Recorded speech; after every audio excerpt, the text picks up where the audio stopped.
7:56, amigos, me encuentro ya con los analistas, especialistas, Juan de la Puente, Percy Medina, Percy por supuesto además de IDEA Internacional, IDEA, ¿no? La vez pasada me confundí, Percy, pero ya a veces, y bueno, Juan, por supuesto, aparte tiene su columna en La República. Bueno, Percy, antes hemos hablado de esto y creo que es un momento ya para comenzar a conversarlo. ¿Qué pasa con las encuestas? ¿Qué cosas sabemos de las encuestas? Porque siempre, ¿no?, lo que responde todo entrevistado, lo importante es la tendencia. Pero se ven pues unas diferencias en algunos casos, ¿no?, sobre todo pues en lo que es el factor Acuña, ¿no?, que uno dice, oye, ¿qué está pasando? Antes nosotros hemos comentado fuera de cámaras con respecto a lo que son las muestras de las encuestas. No sabemos los ciudadanos, y eso lo leí en un artículo especializado en una publicación estadounidense, no es solamente por supuesto un fenómeno peruano, no sabemos los ciudadanos cuánta gente no quiere responder las encuestas. Las encuestadoras no le dicen a uno, bueno, mi muestra es tal, pero el porcentaje de gente que no quiso responder eso de repente nos daría una idea de qué tan decidido está el voto o definitivamente qué nada decidido está el voto entre un sector mayoritario de la población. Te lo pregunto porque las encuestas en general vienen de pasar por un periodo bastante complicado. Ha habido pues elecciones, me parece, en Alemania, ¿no? Me parece que unas elecciones también en el Reino Unido donde fallaron clamorosamente. ¿Qué cosa está pasando con las encuestas? Bueno, yo creo que hay cada vez una mayor conciencia de que las encuestas son una mirada muy aproximada a lo que está ocurriendo en el momento en el que se hace la encuesta, siempre y cuando estén bien hechas, porque efectivamente encuestas hay para todos los gustos. Hay muestras que cubren el sector urbano y el sector rural, que tienen una llegada a cierto, por lo menos, porcentaje de sector rural. Algunas ni siquiera se dan ese trabajo, incluso las que toman sector rural toman un porcentaje muy pequeño de sector rural y simplemente ponderan el resultado que recogen de ese sector. Entonces, en verdad, primero, encuestas hay para todos los gustos, buenas, malas, regulares. Segundo, son una mirada solo del momento, no son una proyección de lo que va a ocurrir. Uno puede leerlas y lee una serie de encuestas, si se trata de un mismo tipo de encuestas, y puede hacer algunas proyecciones, puede suponer algunas cosas, pero de ninguna manera esto es una determinación de lo que ocurrirá al final. Entre otras cosas, porque aproximadamente el 40 o 50% de los electores o no ha decidido o habiendo decidido podría cambiar su voto. Entonces, teniendo en cuenta que la cuarta parte decide definitivamente su voto en los últimos 15 días y un porcentaje muy importante puede cambiar o cambia efectivamente su voto, entonces lo que hoy vemos es, digamos, una mirada, pero no es para nada, ni siquiera algo cercano con certeza a lo que ocurrirá en abril. Juan, tú me decías hace poco que los peruanos ya nos estábamos más o menos acostumbrando a mandar a la segunda vuelta a los candidatos que de alguna forma tienen más anticuerpos, al menos anticuerpos para el establecimiento, ¿no?, de alguna forma, que en este caso serían Keiko Fujimori y probablemente César Acuña. ¿Qué te dice eso, digamos, en relación a lo que acabamos de conversar sobre el tema de encuestas? Más o menos está claro, ¿no?, a estas alturas que Keiko Fujimori pasará a la segunda vuelta, y hay esta especie de juego, por el momento, en el cual está PPK y César Acuña, ¿no? Le sale un competidor por atrás, que es un Julio Guzmán, que de repente comienza a drenar ciertos votos de PPK, y un Alan García y una Lourdes Flores que de repente la expectativa que tienen, no de repente, es lo que uno puede ir conversando con los apristas tras bastidores, la expectativa que ellos van teniendo es, bueno, que PPK vaya bajando para que yo pueda emerger de alguna forma como el que puede detener a Acuña en este primer tramo. ¿Crees que va más o menos por ahí el recorrido? Sí, sobre todo en la idea de que deberíamos tomar las encuestas fuera o muy al margen de esa especie de dramatismo o triunfalismo que muchos medios le dan a cada encuesta. O sea, yo nunca he visto, como ahora, que los medios celebren un punto de caída o un punto de incremento, ¿no? O sea, mucho también tiene que ver entonces cómo un medio toma una encuesta. Reconociendo lo que señalas tú y Percy, de que hay una discusión en relación al asunto de la muestra, etcétera. Ahora, esta última encuesta de Ipsos, por ejemplo, demuestra para mí dos cosas. Uno es una rebaja sustantiva del antivoto. Keiko ha bajado 10 puntos de antivoto, García entre 4 y 8, PPK también Acuña, lo cual implica, a mí por lo menos me da la conclusión inicial, de que por ahora está pesando más las campañas que las contracampañas. Por eso es que bajan los antivotos. Y una segunda, evidentemente, conclusión es de que si tomamos en referencia, nuevamente hablando de Ipsos, noviembre y diciembre, es que el movimiento del escenario es en cámara lenta.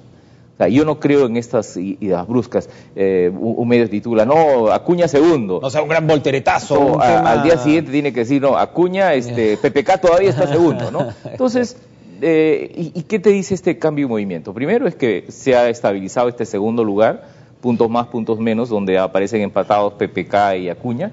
García estable en 8, irrumpe, ese es el salto en cámara lenta también de Guzmán, que pasa de 1 o de estar en rubro otros a 5%, pero no habría que negar que este escenario, así como tiene a Guzmán irrumpiendo, también tiene ya entonces cierta estabilidad. Keiko sobre los 30, Acuña y PPK allí, ¿no? Toledo cayendo 2 o 3 puntos.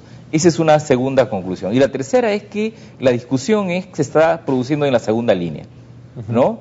Y ahí yo creo que se están produciendo trasvase de votos. Entonces, en la idea de que la escalera sirve para subir y también para bajar. Yo no podría decir cuál de estos 4 candidatos, o 5, o de repente 6, finalmente son los que trepan a 18, 20, 22% para pasar con Keiko, si esa es la tendencia, a la segunda vuelta. Incluso yo podría decir que hoy día yo no podría asegurar que Keiko pase a la segunda vuelta. Habría que esperar, como en las anteriores elecciones, a la encuesta de febrero, pero digamos esa es la tendencia en relación a Keiko. Entonces, acá hay una disputa por la segunda vuelta. ¿Y por qué no cae Keiko Fujimori? Porque los señores de la segunda vuelta están peleando entre ellos. Ese es o sea, todavía no salimos del escenario de hace 4 meses en general de Blancanieves y los 7 enanitos. Keiko sobre los 30, varios peleándose abajo para hacer la alternativa a Keiko Fujimori. Yo diría que este escenario, reitero, se está moviendo lentamente desde noviembre, diciembre, y podría ser que en febrero tengamos un resultado más definitivo en el sentido de cuál de estos 4 o 5 señores podría competir con Keiko en la segunda vuelta. Ahora, casi, bueno, hay en realidad lo que podría ser un intercambio de agendas muy similar entre los candidatos, pero particularmente existe pues este bolsón que va de PPK García con el antivoto que puede tener García, pero digamos hay muy pocas diferencias pues estructurales en lo que es la propuesta, y ahora bueno, Julio Guzmán, que en realidad es en términos propositivos más de lo mismo, si se quiere, no lo digo peyorativamente, pero está en ese espacio de lo que se puede denominar pues centro derecha. De repente Acuña está respondiendo o quiere venderse como la imagen pues del peruano no emergente, pero en esta discusión no hay Verónica Mendoza, no hay digamos un candidato que cargue un signo más renovador en términos de cambios más profundos, estructurales. ¿Eso qué nos está diciendo?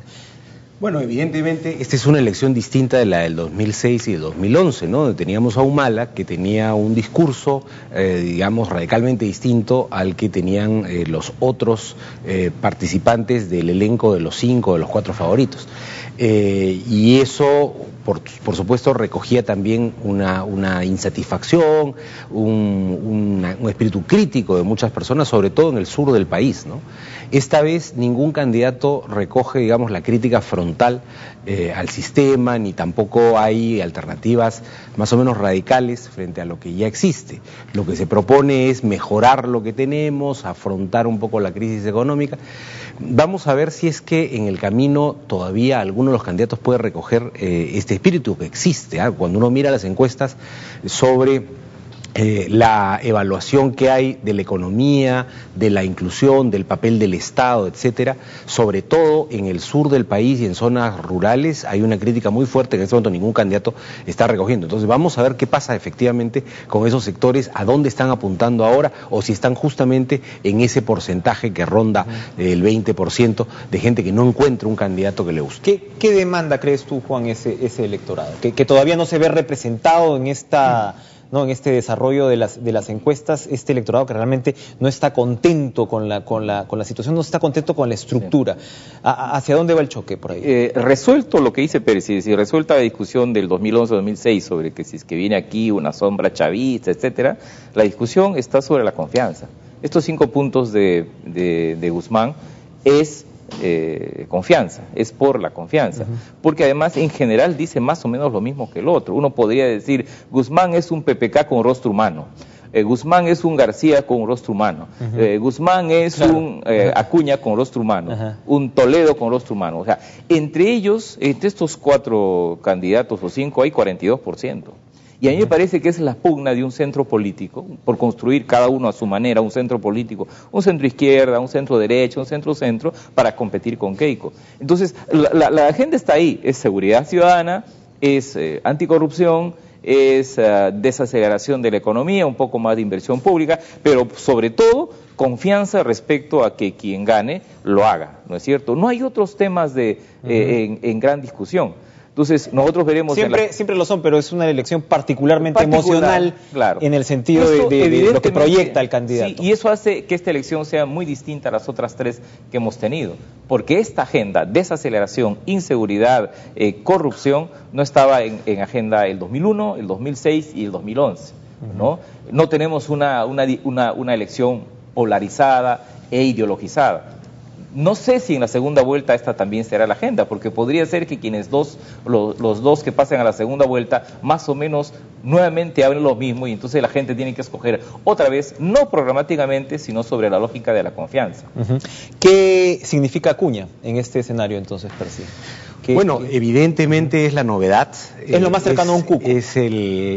Yo no sé, ¿no? Porque mucha gente más bien ve también en él la opción de ser una alternativa a Keiko, Alan, PPK, que han estado, digamos, como parte del elenco estable, y a pesar de que Acuña ha sido también parte del elenco estable porque ha sido gobernador, ha sido alcalde, ha sido parlamentario, sin embargo la gente lo ve como, o alguna gente lo ve como novedad. Entonces yo creo que las próximas semanas van a ir decantando un poco ese perfil para que se precise también qué es lo que significa. ¿Es una novedad? ¿Es un riesgo? ¿Es un salto al vacío? ¿Es una oportunidad? Eso yo creo que se va a definir. Ahora, me parece también que las próximas semanas son decisivas para que los candidatos precisen su posición sobre algunos temas. O sea, yo creo que muchas organizaciones, medios de comunicación van a empezar a organizar foros, discusiones, debates, donde los candidatos tendrán que ya precisar opinión sobre algunos temas en los cuales van a tener que decir estoy a favor o estoy en contra. No hemos escuchado política internacional, no hemos escuchado, digamos, en realidad en el manejo de crisis económica, más allá de lo que pueden ser pues temas voluntaristas, algunas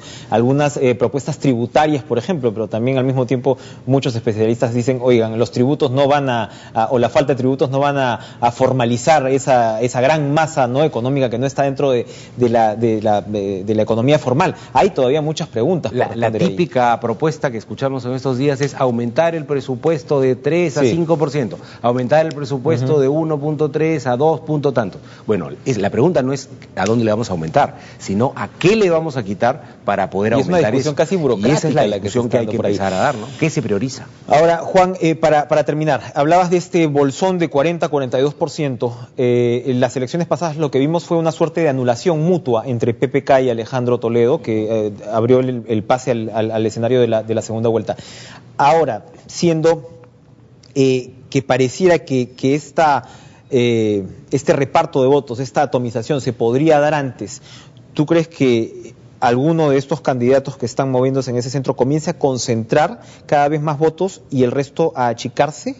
Bueno, eso dependería de varias razones. Primero, de que alguno se caiga, es decir, que operen las contracampañas. No sé si para bien o para mal, quizás para bien todavía ahora, las contracampañas no están operando. Por eso es que todos los candidatos, unos más que otros, disminuyen su antivoto. O sea, claro, también habría que mirar cuál es el resultado en función de los esfuerzos. Hay candidatos que han realizado más gastos. Por ejemplo, Acuña ha gastado bastante dinero. Entonces yo digo, Acuña ha gastado bastante dinero en campaña, pero no ha subido del 13, podría ser que ha llegado a su techo. Yo no sé. Porque lo otro podría ser también que Acuña, Guzmán, haya llegado al techo del 5%. ¿A qué me refiero con esto? A que creo que en este mes la campaña exige diferenciación, precisión en los contenidos. Ah, muy bien, un tren de Tumbes a Tacna, perfecto. ¿Y va a ser bala? ¿Va a ser tren bala? ¿Va a tener ramales hacia la sierra y la Amazonía? PPK ha dicho que en realidad ya no es rentable un tren, porque por menos costo uno se viene de Tumbes a Lima en un avión. Mira, hay una discusión que nos obliga a meternos a profundidad en los contenidos, que no hemos tenido. Hemos tenido el qué y no hemos tenido el cómo. Y una de las grandes cosas que puede ser opinión pública ahora es presionar a los candidatos, a los partidos, para que entren al detalle y entren a los contenidos. No vaya a ser que nos pase lo que nos ha pasado en la campaña municipal en todo el país. La mayoría de alcaldes y presidentes o gobernadores regionales han sido elegidos sin grandes ofertas y grandes promesas, de manera que han sido elegidos teniendo las manos libres. ¿Qué le vamos a exigir a un presidente que no se ha comprometido a grandes cosas porque los peruanos estamos discutiendo temas adjetivos? Si se reunió con tal, si no se reunió con tal, ¿no? Si dijo esto, si no dijo otro, si visitó aquí o visitó allá. Mi impresión es que este es el momento de los contenidos.